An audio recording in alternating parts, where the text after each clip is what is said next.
Baka na magsalita bukas. Ang galingan mo, ah. Huwag mo akong gagayahin.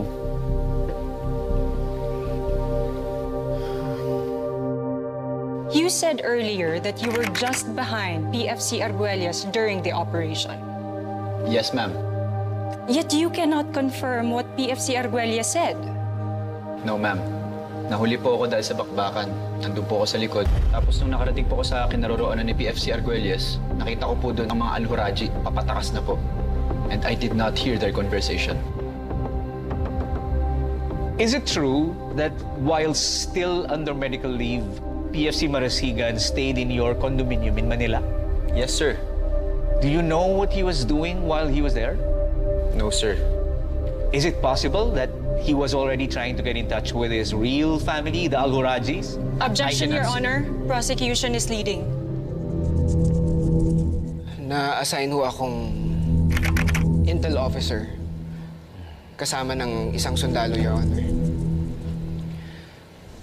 Nagpanggap ho kaming mga aplikante sa isang kahina-hinalang trucking company. Isang araw, may transaction ho sa isang community kung saan kami napunta. Komunidad ho ito na kung saan ang karamihan ng mga nakatira ay mga displaced residents mula sa Mindanao. Pinili ho nila doon para makalayo sa gulo. Pero ganun pa man, yung mga karamihan sa kanila ay sumusuporta pa rin Al-Huraji. Sa pananatili ko po dun sa area, may ilang beses kong nakita si Saal Al-Huraji. Sino kasama ka? Pati na rin ang ilang mga pamilyar na mukha ng grupo nila. Galing mo pala sa bakbakan. Pero papakinabahan natin yung galing mo, yung tapang mo. Saan? Sa pagtatanggol sa kapwa natin, Moro. Aris, our leader, Tulbojin. Tinulungan ho kami ni Alex na makatakas ni Morales. Kundi ho dahil sa kanya, baka wala na ako dito ngayon.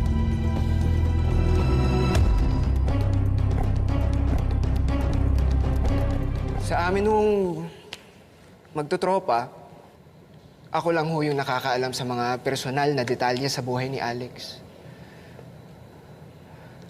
Katulad ng ipinagtapat niya sa akin ng kaugnayan niya sa grupo ni Saal. Pati alam ko na kung sino si Hakim.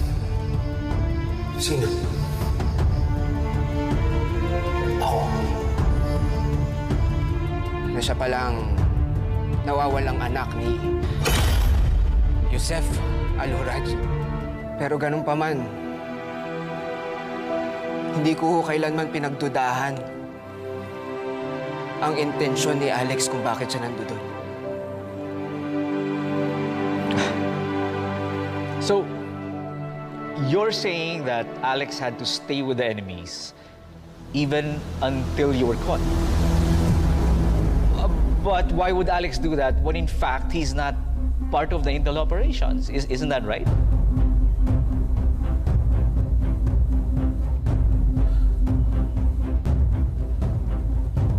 Yes, Your Honor. Hindi po yun yung current designation ni Alex. So therefore, you contradict your own testimony that Alex was there to perform his duties as an intel officer because in fact, he was and is on leave for medical reasons. Alex was there to get to know the enemies better because he knew that they had a biological connection. Isn't that right, Mr. Kamlu? Yes, Your Honor. Thank you, Your Honor.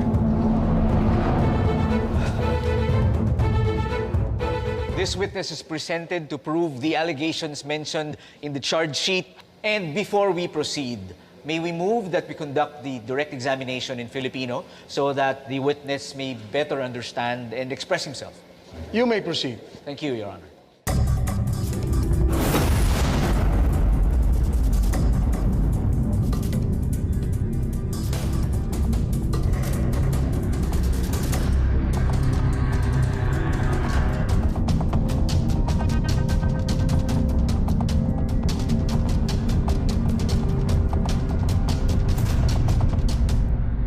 Kilala mo ba siya? Isa siya sa mga tauhan ni Saan. Pero hindi niya ako kilala. Paano siya titestigo laban sa akin? Mr. Witness, maaari mo bang kwento sa korteng ito ang mga pangyayari? Ako po si Paco. Tauhan po ako ni Saal Al-Hurraji. Isa po ako sa nalatasan na mag-recruit ng mga miyembro ni Saal at Majid. At isa po sa na-recruit namin ay si Abel. Si Alex o Hakim po, nakita ko na lang po sa camp. Kasama po siya ng pamilya Al-Hurraji. Hindi ka naman po makapagtanong kay Saal dahil hindi po yung parte ng trabaho namin. Pero may bulong-bulungan po na ang lalaking iyon ay ang bunsong kapatid ni Saal na si Hakim Al-Hurraji, ang mas kilala sa pangalang Alex Marasigan.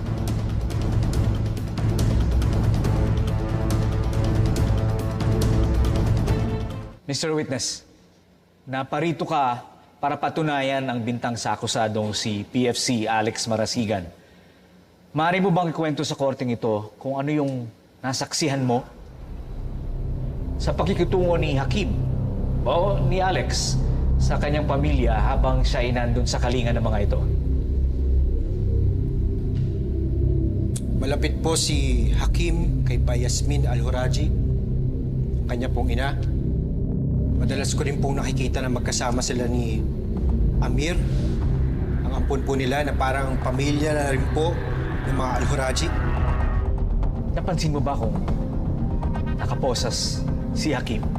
O kung meron man kahit anong senyales na siya ay isang bihag? Wala po siyang poses. Wala po nagbabantay sa kanya. Malaya po siya nakakakilos sa loob. Kailanman na hindi po siya naging bihag ng mga Al-Hurraji. That's all. Thank you. Thank you, Your Honor. Thank you.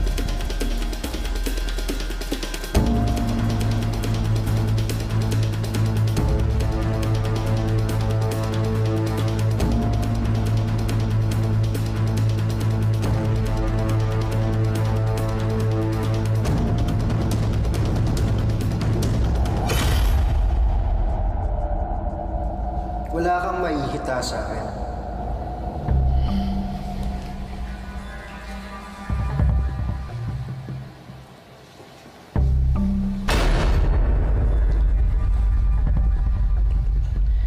Hindi ako masamang tao. Nandito ako para tulungan ka. Tutulungan mo lang ako. Sisiguraduhin ko na makakalabas ang lola mo sa ospital. Wala nang iisipin ng pamilya mo tungkol sa hospital bills. Paano ako nakikasigurado na tutulungan mo nga yung pamilya mo? Tapat akong kausap na. Ano pwede kong gawin?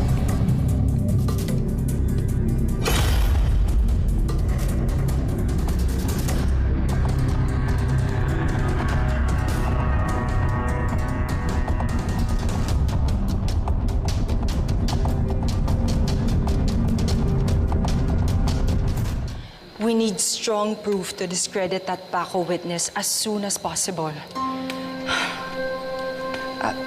General, wala pa ba tayong balita tungkol sa mission order na galing kay Colonel Fontiveros? Wala pa, Attorney.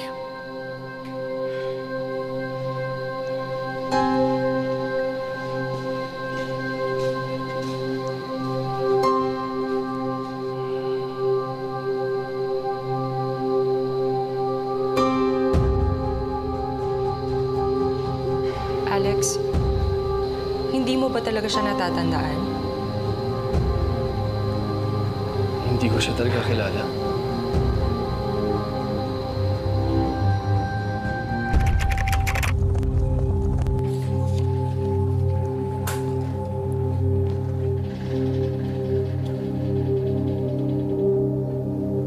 Rueles, Ma'am, Sa? okay naman po. ginagawa mo dito? Schooling po, ma'am. Mag-OPC po ako. Nag-OPC ka pala? Yes, ma'am. Sila panganiban ba kasama mo? Hindi po, ako lang po. Bakit? May iwas ka sa tropa, no? Gusto ko lang patunayan ang sarili ko. Dahil parang lahat na lang ng tao pinagdududaan ako, ma'am. Ang pagkatao ko, ang lahat ng sinasabi ko. Gusto ko lang itong gawin para sa sarili ko.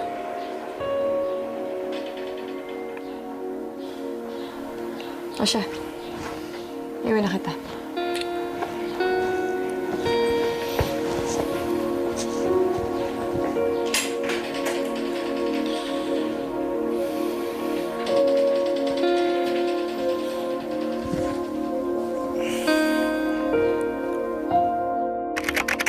Ano ang pwede natin gawin, attorney?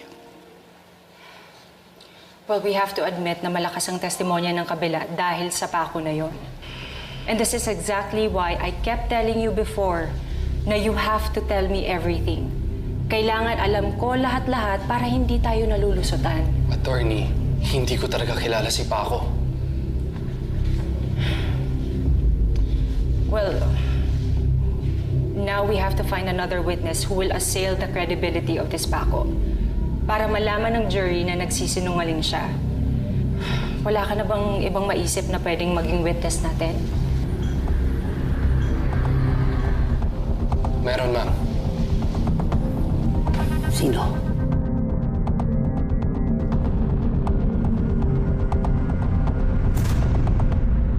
General, they need to be here now. Otherwise, pare-pareho tayong mapapahiya at mako-contempt of court pa tayo.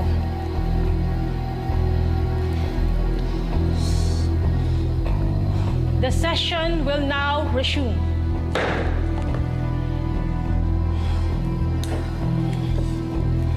Your Honor, may we call on the member of the defense counsel to present their witness? Proceed. Thank you, Your Honor. Your Honors,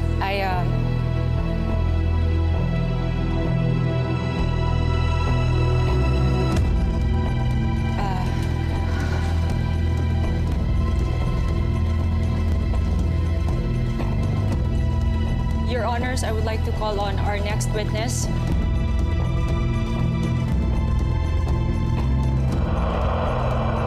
Aliyah Abad to take the witness stand.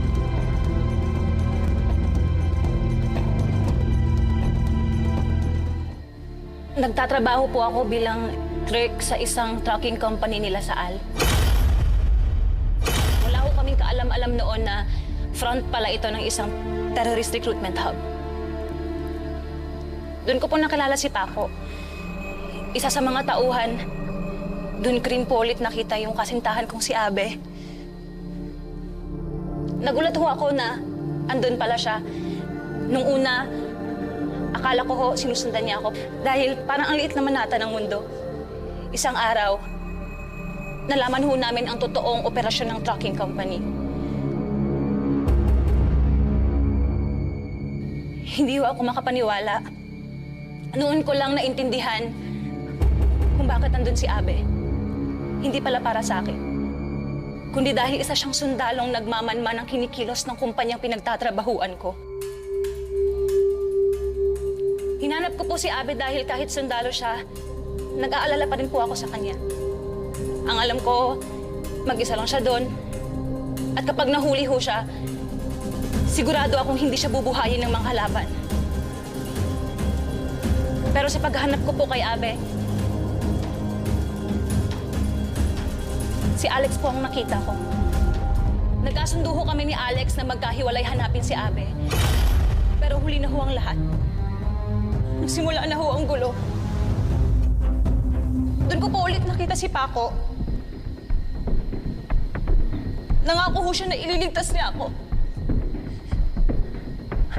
Pero hindi ho yun ang ginawa niya. Pinagtangkaan niya ho akong halayin.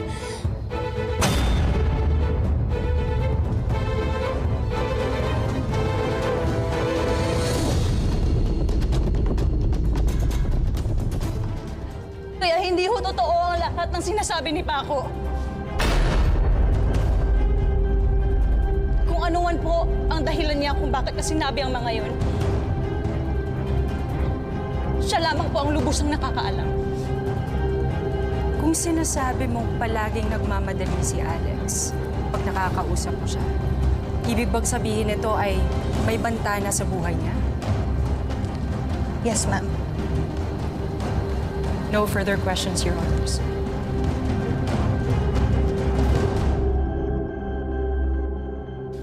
Benji! Alex! Anak, dumito ka. Anak! Anak? Ikaw si Hakim? Buddy, magpapaliwanag ako sa'yo. Pangako ko sa'yo. Kailan mo pa kami ginagago, Alex? Kailan ba? Buddy, hindi. Buddy! Halika na!